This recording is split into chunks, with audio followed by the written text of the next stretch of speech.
কিছুমান সুবিধাবাদী এনেকুৱা ৰাজনৈতিক দলৰ নেতাই এইবিলাক লৈ ৰাজনীতি কৰি আছে।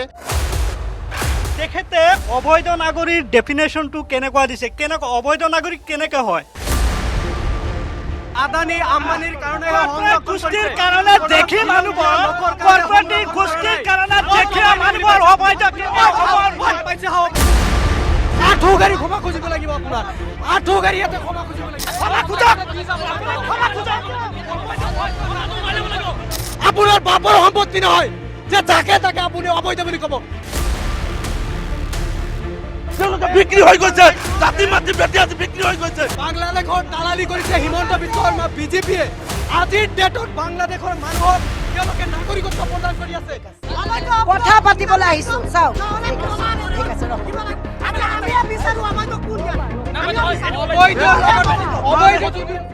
চমু চাপিছে বিধানসভা নিৰ্বাচন, ব্যস্ততা বাঢ়িছে শাসক বিৰোধীৰ। কিন্তু এইবাৰ প্ৰশ্ন হৈছে এইখিনিতে যে কোনবোৰ ইছ্যুক লৈ শাসক বিৰোধী আগবাঢ়িব। উচ্ছেদ জনজাতিকৰণৰ দৰে বিষয়বোৰ ইছ্যুবোৰে বিজেপিক হলঠেকত পেলাব নে মাইলেজ দিব? বিৰোধীয়ে এই ইছ্যুসমূহক লৈ জনজাতিকৰণৰ ক্ষেত্ৰত বা উচ্ছেদৰ ক্ষেত্ৰত যি ইছ্যু, এই ইছ্যুবোৰ লৈ ৰাইজৰ কাষলৈ কিদৰে আগবাঢ়ি যাব, সুফল লাভ কৰিব নেকি, এনে প্ৰশ্নবোৰ আহিছে। লগতে প্ৰাৰ্থিত্বৰ ক্ষেত্ৰত কিদৰে চিট ভাগ বতৰা হ'ব, আসন ভাগ বতৰা কৰা হ'ব, এই বিষয়বোৰ যথেষ্ট জটিল হৈ পৰিছে। আৰু এই সময়ত আমি আহিছোঁ ৰাইজৰ মাজলৈ, শাসক বিৰোধীৰ যিসকল ডিস্পোৰ্ট আছে তেওঁলোকৰ কাষলৈ নহয়, যিসকলে তলৰ পৰা তৃণমূল পৰ্যায়ৰ পৰা নেতৃত্ব দিছে তেওঁলোকৰ কাষলৈ জিলাই জিলাই আমি গৈছোঁ। আৰু প্ৰথমতেই আমি আপোনাৰ কাষলৈ আহিছোঁ। বিজেপিৰ সকলো আছে, বিজেপি, কংগ্ৰেছ বা আন আন সংগঠন, অগপ সকলো আছে। প্ৰথমতে যদি আপোনাৰ পৰা এটা প্ৰশ্ন কৰোঁ যে এইবাৰ নিৰ্বাচনত আপোনালোক কিদৰে আগবাঢ়িছে, কাৰণ এই ঠাইত উচ্ছেদৰ বা জনজাতিকৰণৰ বিষয়বিলাক যথেষ্ট জটিল। হয়, উচ্ছেদটো এইটো এটা হ'ব, এইটো এটা চৰকাৰী এটা নিয়ম। গতিকে আমাৰ যিবিলাকত পিজিআৰত যিখিনি বাসিন্দা থাকে, যিসকলে অবৈধভাৱে দখল কৰি আছে সেই মাটিখিনি, তেখেতলোকক উচ্ছেদ কৰা এইটো চৰকাৰৰ নিয়ম। কিন্তু এটা কথা দেখিব, আমাৰ গোৱালপাৰা জিলাত কি হৈছিলে, মেক্সিমাম যিখিনি আমাৰ এনক্ৰ'চমেণ্ট হৈছিলে, এই এনক্ৰ'চমেণ্টখিনি আগৰ চৰকাৰৰ যিবিলাক মানুহ আছিলে, যিবিলাক নেতৃত্ব আছিলে, নেতৃত্ববিলাকে ভুলকৈ তেওঁলোকক মিছলিড কৰিছিলে, তেওঁলোকক তাত বহাই দিছিলে, বিভিন্ন অনিয়ম হৈছিলে। গতিকে আমাৰ চৰকাৰ অহাৰ পিছত এই যিখিনি অবৈধভাৱে থকা যিখিনি নাগৰিক, তেওঁলোকক উচ্ছেদ কৰিবই আৰু কৰিছে আৰু কৰিব। আৰু যিসকল প্ৰকৃতাৰ্থত ভাৰতীয় নাগৰিক, যিসকলৰ তেওঁলোকৰ ইণ্ডিজিনিয়াছ পিপুল, তেওঁলোকে ইয়াতে কিবা কাৰণত উঠি আহি বহিছেগৈ, সেই মানুহখিনিক ৰক্ষণাবেক্ষণ দিবৰ কাৰণে, সেই মানুহখিনিক জেগা দিবৰ কাৰণে, ঠাই দিবৰ কাৰণে ইতিমধ্যে আমাৰ চৰকাৰে পদক্ষেপ হাতত লৈছে।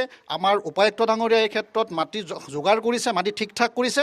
গতিকে মই ভাবোঁ যে আমাৰ এইটো কোনো ইছ্যু হ'ব নালাগে। কিছুমান সুবিধাবাদী এনেকুৱা ৰাজনৈতিক দলৰ নেতাই এইবিলাক লৈ ৰাজনীতি কৰি আছে, খুব সংকীৰ্ণ ৰাজনীতি কৰি আছে। আমি ক'ব বিচাৰিছোঁ, আমাৰ একদম ক্লিয়াৰ কাট কথা যে আমাৰ যিখিনি ইণ্ডিজিনিয়াছ ভাৰতীয় মূলৰ ভাৰতীয় নাগৰিক, যিসকলৰ ঘৰ নাই, যিসকলৰ মাটি নাই, তেখেতলোকৰ কাৰণে আমাৰ চৰকাৰে বদ্ধপৰিকৰ। সেইসকল ৰাইজত ইছ্যু হ'ব নোৱাৰে।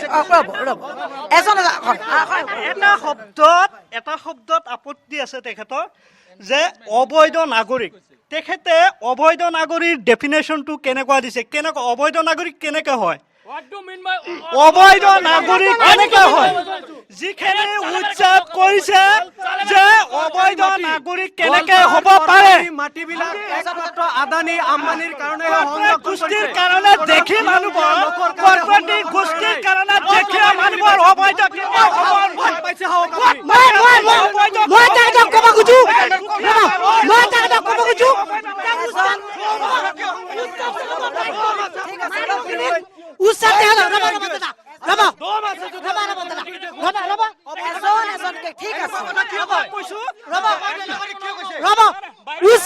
চৰকাৰৰ দায়িত্ব এজনকৈ কওক,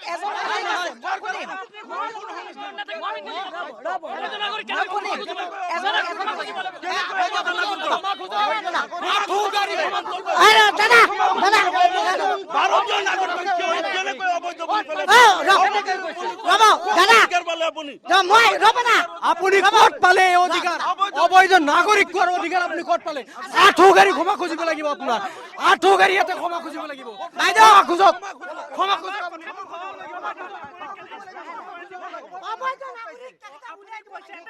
অবৈধ নাগৰিক কেনেকৈ? আপুনি অবৈধ নাগৰিক কেনেকৈ হয়? অবৈধ নাগৰিকৰ সংজ্ঞাটো এইটো বৈধ নাগৰিকে কেতিয়াও ভিজিআৰ বিচাৰত নাযায় যিবিলাকে বৈধ যিবিলাকৰ হাতত ডকুমেণ্ট আছে তেওঁলোকে বৈধভাৱে থাকিব যিসকলে অবৈধ নাগৰিক যিসকলৰ সন্দেহযুক্ত মানুহ তেওঁলোকে ক্ষমা খোজক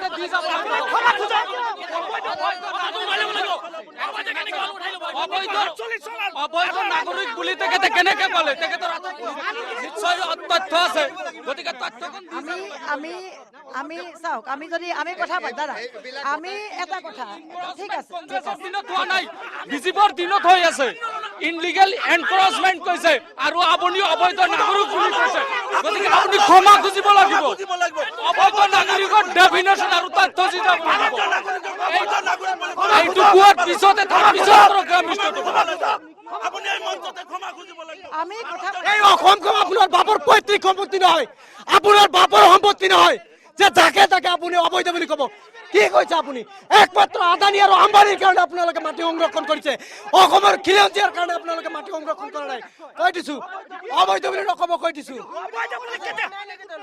ঠিক আছে আমি ঠিক আছে তেওঁলোকে কিয় কৰিব সেইবিলাকক অবৈধ বুলিও ক'ব লাগিব আমি কথা পাতিম আমি কথা ৰ'ব আমি কথা পাতিম আমি কথা পাতিম অবৈধ নাগৰিক ঠিক আছে ৰ'ব ঠিক আছে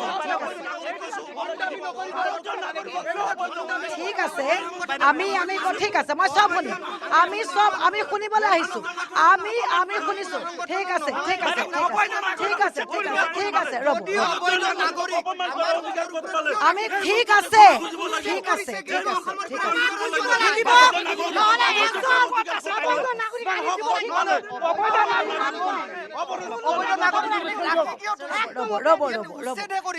ৰাখি কিয় থৈছে ইয়াতে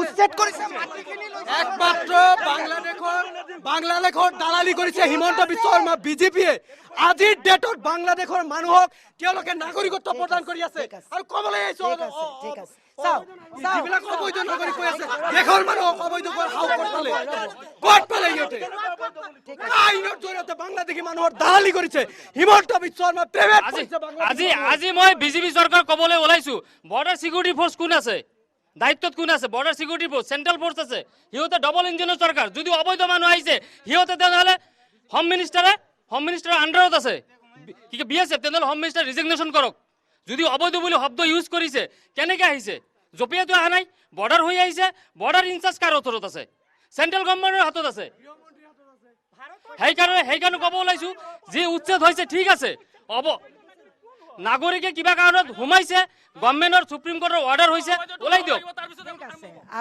আমি ইয়াত কথা পাতিবলৈ মই শুনিম ঠিক আছে অবৈধ বুলি কোৱাৰ অধিকাৰ ক'ত পালে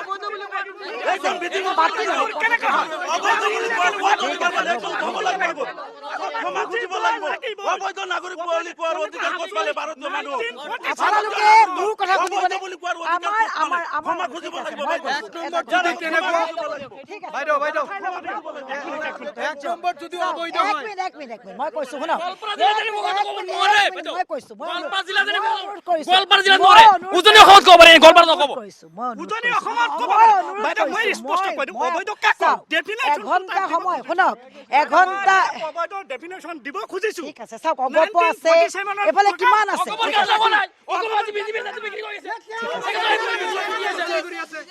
আমি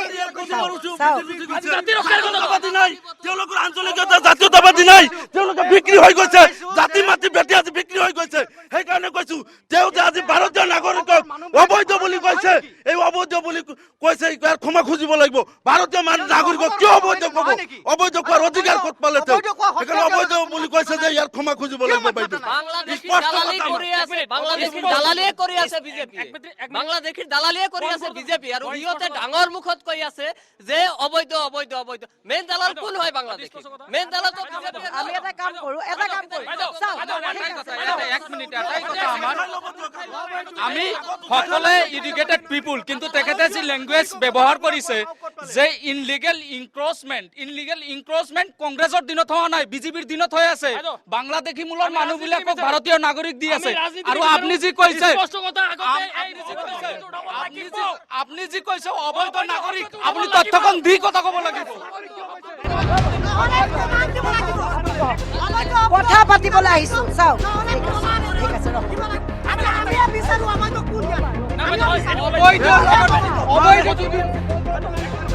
আৰে আমাৰ ঘৰ ভাঙিছে আমি অবৈধ কেনেকে হম অনুষ্ঠান কিছু সময়ৰ বাবে আমি ৰখাবলগীয়াত পৰিলোঁ। এইবাৰ আমি আচুৰ কাষলৈ আহিছোঁ, যিহেতুকে আমি ইতিমধ্যে কৈছোঁ বিভিন্ন কথা আছে, অকল উন্নয়নৰ ক্ষেত্ৰত বিভিন্ন প্ৰসংগই আছে, লগতে উচ্ছেদ আৰু জনজাতিকৰণৰ প্ৰসংগটো এবাৰ জটিল এটা বিষয়, এটা প্ৰসংগ, আৰু লগতে উন্নয়নৰ বিষয়বোৰো আছে। হয়, পোনপ্ৰথমতে আপোনালোকৰ DY365 চেনেলৰ যোগেদি সমগ্ৰ অসমবাসী তথা আপোনালোকৰ চেনেলৰ পৰিয়ালক আমি ধন্যবাদ জনাইছোঁ যে আপোনালোকে আমাৰ এই গোৱালপাৰা জিলাত আহি কেনেকৈ এই অনুষ্ঠানটি ৰাখিছে। আৰু লগতে উন্নয়নৰ ক্ষেত্ৰত আমি কিছুমান কথা আমি প্ৰায়ে দেখি আহিছোঁ। চৰকাৰ যাৰেই নহওক, আজি কেন্দ্ৰত বিজেপি চৰকাৰ, অসমত বিজেপি চৰকাৰ, আৰু ক'বলৈ গ'লে আমাৰ গোৱালপাৰাৰ 4টা সমষ্টি 4টাতে আপোনাৰ কংগ্ৰেছৰ MLA। তাৰপিছতো এতিয়া যদি আপুনি হয়তো আহোঁতে দেখিছে আমাৰ চলমাৰীৰ পৰা যেতিয়া বাইপাছ হৈ গোৱালপাৰাত সোমাব ৰাস্তা ঘাটৰ অৱস্থা কেনেকুৱা, তাৰ জগৰীয়া কোন? তেওঁলোকে একমাত্ৰ ইয়াতে আপোনালোকৰ চেনেল যেতিয়া আপোনালোকৰ বুলি নহয়, কেতিয়াবা যেতিয়াই আপোনালোকৰ এই টক শ্ব'বিলাক হয় তেওঁলোকে কেৱল বকা চতিয়াৰ ৰাজনীতি কৰে, কৰি কেনেকৈ গৈ যাব তাতে দুজন একলগ হৈ গুচি যায়, হয়নে নাই? তে সেই উন্নয়নবিলাকৰ বিষয়ে কোনে কথা পাতিব? আজি আপুনি কৈছে যে উচ্ছেদৰ বিষয়ে, উচ্ছেদ হৈছে, উচ্ছেদ যদি তাতে কোনোবা ব্যক্তিয়ে যদি অবৈধভাৱে ঘৰ বান্ধি আছিল তাক চৰকাৰে উঠাই দিছে, তাক আমি প্ৰশংসা জনাইছোঁ। আৰু সদৌ অসম ছাত্ৰ সন্থাৰ নেতৃবৃন্দই অনাগত দিনতো বিগত দিনতো উচ্ছেদৰ বিৰুদ্ধে কেতিয়াও কথা কোৱা নাই, কাৰণ যদি চৰকাৰী মাটিত কোনোবাই দখল কৰি আছে তাতে উচ্ছেদ হ'ব লাগিব। সেইটোৰ সপক্ষে সদায় সদৌ অসম ছাত্ৰ সন্থাই তৎপৰতা দেখুৱাইছে। আৰু গোৱালপাৰাত যিখিনি উচ্ছেদ হৈছে তাত হয়তো মানুহে ক'ৰবা এটা বেলেগ ঠাইৰ পৰা আহি কেনেকৈ তাত বসবাস কৰিব লগা হৈছে। নদী ভাঙা মানুহ বহুত কিছুমান আছিলে, যোনে নদী ভাঙাৰ ফলত তেওঁলোকে তাত গৈ কেনে ঘৰ বান্ধিব লগা হৈছে। তাৰ বাবে আমি DC মহোদয়কো বহুত অনুৰোধ জনাইছিলোঁ যে আপোনালোকে যিবিলাক মানুহ আমাৰ খিলঞ্জীয়া মানুহ ছাপ'জ ইয়াত আহি কেনেকৈ বসবাস কৰিবলগীয়া বাধ্য হৈছিল, তেওঁলোকক আপোনালোকে ঘৰ ভাঙি দিছে, আমি আপোনালোকৰ স্বাগতম জনাইছোঁ। কিন্তু যদি তেওঁলোকৰ ইয়াতে খিলঞ্জীয়া মানুহ কোনোবাই আছিল তেওঁলোকক আপোনালোকে মাতি দিব লাগিব, সেইটো কথাও এটা আছে। কেনেকুৱা দেখিছে আপোনালোকে গোটেই বিষয়টো গোৱালপাৰাত কেনেকুৱা দেখিছে, উচ্ছেদৰ বিষয়টো কেনেকুৱা দেখিছে? কাৰণ বেলেগ বেলেগ ধৰণৰ অভিযোগ প্ৰতি বছৰ উত্তাল হৈছে, আমাৰ অনুষ্ঠানে উত্তাল হৈছে। হয়, উচ্ছেদৰ বিষয়ে আপুনি যিমানেই গভীৰভাৱে চিন্তা নকৰক কিয়, ইয়াতে এটা পৰিস্থিতি আমি দেখা পাইছোঁ, যিমানবিলাক ঘৰ ভাঙা হৈছে তেওঁলোকে ক'ৰবাৰ নহয় ক'ৰবাৰ বেলেগ এটা ঠাইৰ পৰা আহিহে ইয়াত ঘৰ ভাঙিছে, যাৰ কাৰণে ইমান ডাঙৰ এটা ইছ্যু নহয়। ক'বলৈ গ'লে ক'ৰবাৰ বেলেগ এটা ঠাইৰ পৰা আহি কেনেকৈ ঘৰ বান্ধিছিল, চৰকাৰী মাটিত হওক আপোনাৰ ফৰেষ্ট লেণ্ডত হওক ঘৰ বান্ধিছিল, তাতে ঘৰখিনি ভাঙি দিছে। এইটো এটা আমি ভাবা মতে ইমান এটা ডাঙৰ বিষয় নহয়। জনজাতিকৰণৰ প্ৰসংগটো লৈ আহোঁ। 4টা সমষ্টি আছে, এটাক পুনৰ জনজাতিকৰণৰ যিটোকে কৰা STৰ অন্তৰ্ভুক্ত কৰা হ'ল পশ্চিম গোৱালপাৰা, কিন্তু জনজাতিকৰণৰ যিটো বিষয় একেবাৰে দুধুৰ মুধুৰ এতিয়াও। প্ৰথমতে মই DY365ৰ জৰিয়তে আয়োজন কৰা যি DY বিশেষ অনুষ্ঠান, এই অনুষ্ঠানৰ লগত জড়িত প্ৰতিগৰাকী কাৰ্যকৰ্তাক মই ধন্যবাদ জ্ঞাপন কৰিছোঁ। আপোনালোকে জানে যে যিটো বিষয় ইতিমধ্যে উত্থাপন কৰা হৈছে আৰু বিষয়টোত বিভিন্ন ধৰণৰ কথা বতৰা বা কটাকটি হৈছে। প্ৰথম কথা হ'ল কি, বৈধ অবৈধ বিচাৰ কৰিবলৈ হ'লে বেয়াগুম এখন চৰকাৰ আছে, আমি ভাবোঁ। এতিয়া কথা হ'ল কি, কোনোবাই চৰকাৰী ভূমিত যদি অবৈধভাৱে দখল কৰিছে তেখেতসকলক যিখিনি উচ্ছেদ কৰিছে, সেই ক্ষেত্ৰত বৰ বেছি ক'বলগীয়া আমাৰ নাই, কাৰণ কিয় সেইটো এটা চৰকাৰী প্ৰক্ৰিয়া আৰু ইয়াক লৈ বাক বিতণ্ডা কৰাৰো প্ৰয়োজন নাই বুলি মই ভাবোঁ। আৰু যদিহে কোনোবা নদী ভঙা মানুহ বা খিলঞ্জীয়া অসমীয়া মানুহ বা খিলঞ্জীয়া ভূমিপুত্ৰ তেওঁলোকে যদি কিবা কাৰণত নদী ভাঙি বা যিকোনো কাৰণত যদি আহি বহিবলগীয়া হৈছে, সেই ক্ষেত্ৰত কিছু বিচাৰ বিবেচনা কৰাৰ কাৰণে মই অনুৰোধ জনাম। আৰু যিটো বিষয় জনজাতিকৰণৰ বিষয়টো, এইটো যিহেতু মই গোৱালপাৰা জিলা কৰ্মচাৰী ছাত্ৰ সন্থাৰ পৰা প্ৰতিনিধিত্ব কৰিছোঁ, আপোনালোকে জানে যে দীৰ্ঘদিনীয়া এটা বিষয়। 1967ৰ পৰা যি আমাৰ জনজাতিকৰণৰ বিষয়টোক আমি বিভিন্ন ধৰণেৰে আন্দোলন প্ৰতিবাদ কৰি বা বিভিন্ন ধৰণৰ স্মাৰক পত্ৰৰ জৰিয়তে আমি চৰকাৰক আমি অৱগত কৰাইছোঁ, বিভিন্ন চৰকাৰক। এইবাৰ আপোনালোক সন্তুষ্ট নে? এইবাৰ যি হ'ল, যিখিনি দিয়া হৈছে, আমি সন্তুষ্ট বুলি ক'বলৈ আজিলৈকে আমি তেনেকুৱা ধৰণৰ ইতিবাচক আমি আজিলৈকে তেনেকুৱা ধৰণৰ খবৰটো পোৱা নাই। আমি প্ৰতিবেদনৰ ওপৰত নিৰ্ভৰশীল হৈ আছোঁ আৰু আশা কৰিম ভাৰত আৰু অসম তথা কেন্দ্ৰীয় চৰকাৰে আমাৰ এই বিষয়টোক অতি সোনকালে গুৰুত্ব দি তেওঁলোকে যাতে আমাৰ এই দীৰ্ঘদিনীয়া সমস্যাটোক যাতে সোনকালে সমাধান কৰে। পশ্চিম গোৱালপাৰা সমষ্টি ST হৈ গ'ল, বিষয়টো কিন্তু স্পষ্ট নহ'ল।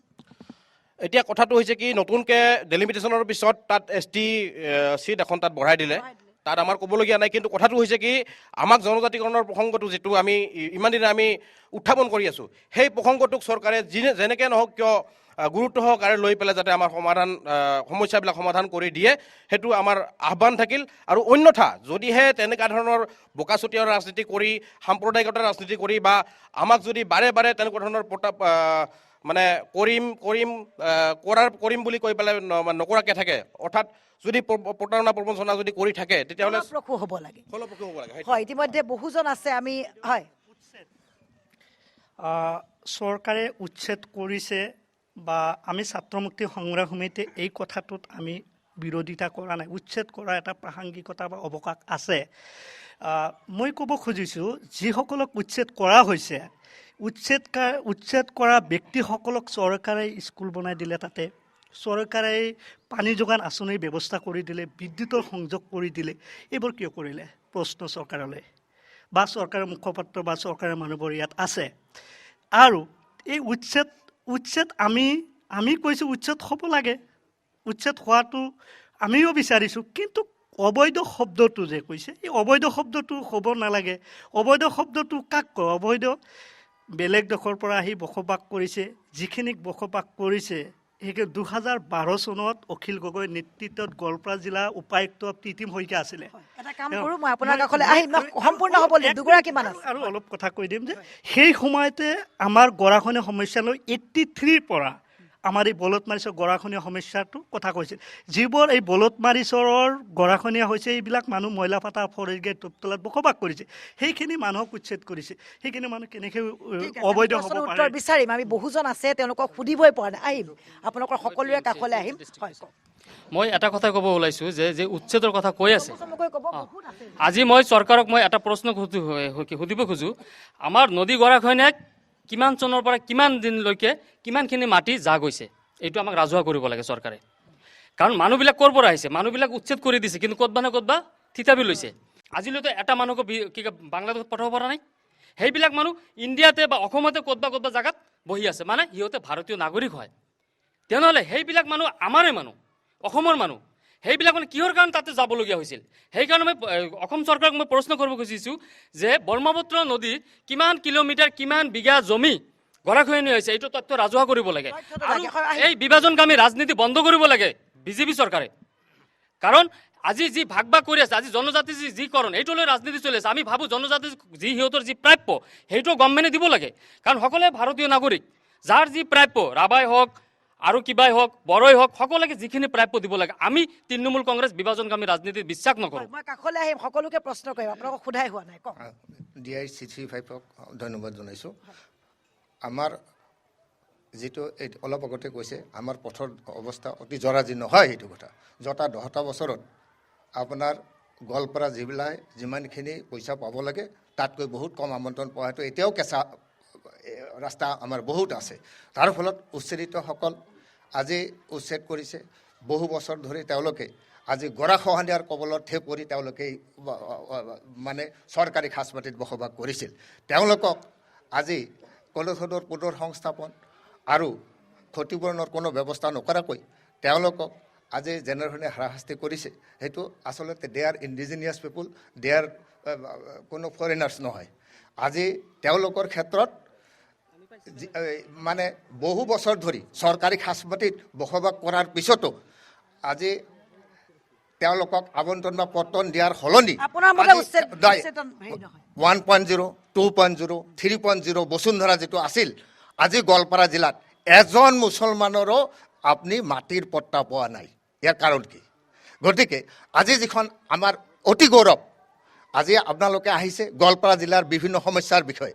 গোৱালপাৰা জিলা আমাৰ অতি গৌৰৱ। এখন অতি পুৰণি গোৱালপাৰা কলেজ, ইয়াৰ আন্তঃগাঁথনি, শিক্ষক যথেষ্ট থকাৰ পিছতো বহুত নতুন মহাবিদ্যালয়ক আজি মানে অট'নমাছ কাউন্সিল মানে হিচাপে উন্নতিকৰণ কৰিছে, কিন্তু গোৱালপাৰা মহাবিদ্যালয়ক কৰা নাই। কাষলৈ হয়, যিহেতুকে বহু সময় আপোনালোকৰ সকলোৰে কাষলৈ আহিম। ইতিমধ্যে কৈছে যে অগপই গোটেই বিষয়টোত তেওঁলোকক দিয়া নাই, তেওঁলোকৰ সপক্ষে যোৱা নাই বুলি কৈছে, অভিযোগ তুলিছে বহুজনে। উচ্ছেদিতৰ প্ৰসংগটো উত্তাল হৈ পৰিছে। DY 365ত ধন্যবাদ জনাইছোঁ আজিৰ এই অনুষ্ঠানটো কৰাৰ কাৰণে আৰু মই সকলোকে আহ্বান জনাইছোঁ যে তিনিটা ইছ্যুৰ ওপৰত আপুনি ইয়াত আলোচনা আৰম্ভ কৰিছে উন্নয়ন জনজাতিকৰণ আৰু উচ্ছেদ আৰু গোটেইকেইটা বিষয় আমি ইয়াত যিখিনি নেতৃবৃন্দ আছে বিভিন্ন দল সংগঠনৰ খুব যুক্তিনিষ্ঠভাৱে এই আলোচনা কৰাটো মই বিচাৰিছোঁ ব্যক্তিগতভাৱে এছাল্ট কৰি নহয় খুব ভাল আলোচনা হওক তাৰ পৰা এটা সমাধানৰ ৰাস্তাটো আমি উলিওৱাৰ চেষ্টা কৰিব লাগে ডেফিনেটলি উচ্ছেদৰ যিটো ইছ্যু যথেষ্ট সেন্সিটিভ ইছ্যু আজি এই মুহূৰ্ততেই যিটো ঘটনা ঘটিছে সেইটোকে উচ্ছেদৰ পটভূমি বুলি আমি ক'লে নহ'ব এই উচ্ছেদৰ পটভূমি বহুত আগৰ পৰাই ষ্টাৰ্ট হৈছে আজি ঘপককৈ এই বস্তুটো হোৱা নাই আমি বিশ্লেষণ কৰিব লাগিব যে কি পৰিস্থিতিত এই উচ্ছেদটো হ'ল আজি কংগ্ৰেছ চৰকাৰৰ দিনতো সিদ্ধান্ত লোৱা হৈছিল যে উচ্ছেদ হ'ব লাগে আৰু এই চৰকাৰে এইবিলাক কাৰ্যকৰী কৰিছে কিন্তু উচ্ছেদ কৰোঁতে আমি সদায় অসম গণ পৰিষদে এই কথাটোত আমি বিশ্বাস কৰোঁ যে উচ্ছেদ কৰোঁতে কোনো ধৰ্মৰ বিচাৰ কৰিব নালাগে সেইটো মই কৈ আছোঁ না কথাখিনি মোক ক'ব দিয়ক অবৈধ কথাখিনি যোনে কৈছে তেওঁৰ পৰা আপুনি এনচাৰ বিচাৰিব একে পাৰ্টি নহয় আমি মিত্ৰতাত আছোঁ কিন্তু আমি পাৰ্টি একে নহয় নহয় আমি নহয় সহযোগী পাৰ্টিৰ শুনক সহযোগী শুনক মোক ক'ব দিয়ক প্লিজ ক'ব দিয়ক সহযোগী পাৰ্টিৰ দৃষ্টিভংগীটো বেলেগ সহযোগী পাৰ্টিৰ দৃষ্টিভংগী বেলেগ মোক নহয় মোক কথাখিনি ক'ব দিয়ক তাৰপিছত তেখেতে কৈ লওক আপোনালোক অকণমান আগবাঢ়ি আহি কথাটো পাতিম হ'ব আপুনি মোক ক'ব দিয়ক তাৰপিছত মোৰ লগত বিতৰ্কত যাওক উচ্ছেদৰ ক্ষেত্ৰত আমি ইতিমধ্যে আমি স্পষ্টীকৰণ দিছোঁ যে আমি জাত পাতৰ বিচাৰ কৰাটো অসম গণ পৰিষদে নিবিচাৰে হিন্দু মুছলমানৰ ৰাজনীতি অসম গণ পৰিষদে নকৰে আমি সেইটো বেলেগ কথা এজিপিৰ দৃষ্টিভংগী আমি শুনক এজিপিৰ দৃষ্টিভংগী আমি ক'ব বিচাৰিছোঁ এজিপিৰ দৃষ্টিভংগী আমি কওঁ নে ক'ব নিদিব নেকি যাৰ যিটো পাৰ্টিৰ যিটো অপিনিয়ন সেইটো দিয়াৰ অধিকাৰ চবৰে আছে মাজত ডিষ্টাৰ্ব কৰিব নালাগে কংগ্ৰেছৰ অপিনিয়ন দিব কৃষক মুক্তিৰ অপিনিয়ন দিব অসম গণ পৰিষদৰ দৃষ্টিভংগী স্পষ্ট কৰিব যে আমি অসম গণ পৰিষদে উচ্ছেদ যিটো হৈ আছে যদি অবৈধভাৱে যদি মানুহখিনি বহিছে মই ইয়াত খিলঞ্জীয়াৰ কথাটো নকওঁ বৈধ ভাৰতীয় মানুহ যদি উচ্ছেদ হৈছে তেওঁক পুনৰ সংস্থাপনৰ ব্যৱস্থাটো কৰিব লাগে আমি অসম গণ পৰিষদে এইটো দাবী কৰোঁ সেই প্ৰক্ৰিয়াটো ইতিমধ্যে আৰম্ভ হৈছে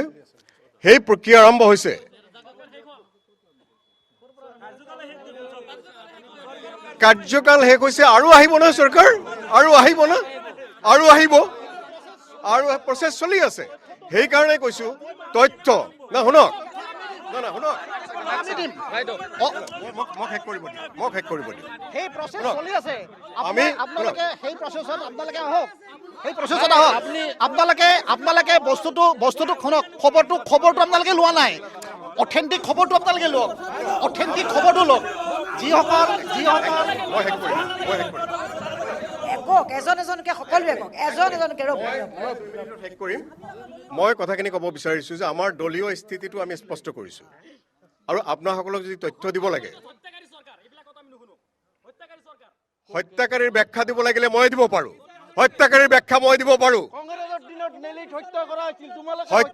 হত্যাকাৰী বুলি নক'ব আপোনালোকে হত্যাকাৰী বুলি নক'ব আজি শুনক কৃষক মুক্তি শুনক কথা আপোনালোকে শুনিবনে আমি শুনক কথাখিনি ক'ব দিয়ক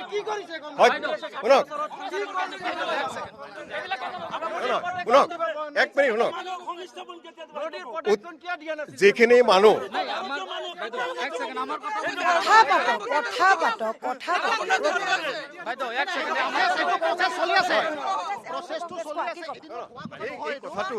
কথাটো হৈছে কি যে আমাৰ শুনক প্লিজ আমাৰ দৃষ্টিভংগীটো আমি ক্লিয়াৰ কৰি দিওঁ 2 মিনিটত তাৰপিছত আপোনালোকে কওক দৃষ্টিভংগী 5 বছৰতো ক্লিয়াৰ নহয় আপোনালোকৰ ইমান মানুহ গুচ্ছত হৈছে আপোনালোকৰ দৃষ্টি দৃষ্টিভংগীত এই মানুহখিনি ক্লিয়াৰ হয় না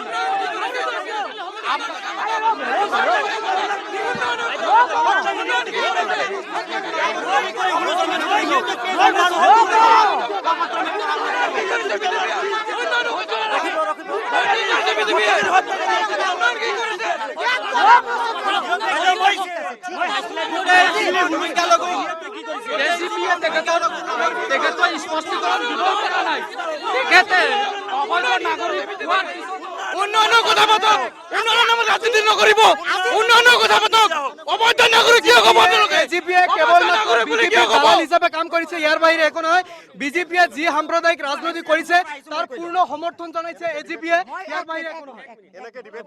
চাওক, আপোনালোকে যুক্তিৰে সকলোৱে কথা ক'বলৈ পাব, সকলোকে সময় দিয়া হৈছে, সকলোৱে পাব। দাদা ঠিক আছে, আপুনি ৰ'ব, দাদা আপুনি ঠিক আছে, ঠিক আছে, ৰ'ব, ঠিক আছে, ৰ'ব, মই লৈ লওঁ, তেখেতসকলৰ প্ৰতিক্ৰিয়া লৈ লওঁ। আমাৰ প্ৰতিক্ৰিয়া ঠিক আছে, ঠিক আছে, মই লৈ লৈছোঁ। ৰ'ব, ঠিক আছে, ৰ'ব, এতিয়া আমি ৰাইজৰ দলে জাতীয় যুৱবাহিনী এতিয়া স্পষ্টভাৱে কৈ আছো, আমি কা সমৰ্থন নকৰো, কেতিয়াও নকৰো। আমি বিদেশী নাগৰিকক কেতিয়াও আমি বোজা নলওঁ অসমে, কিন্তু এজিপি এইটো এতিয়া স্পষ্ট কৰক, এজিপি দলে বা চৰকাৰ আইন সমৰ্থন কৰে নেকি সুধক। এইবিলাক শুনক, এতিয়া এই কাহিনী আৰম্ভ কৰিব নালাগে। কোন হত্যাকাৰী শুনক,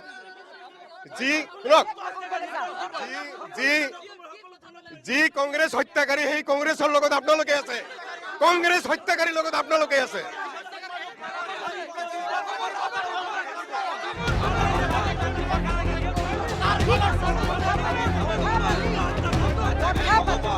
আপোনালোকে আছে।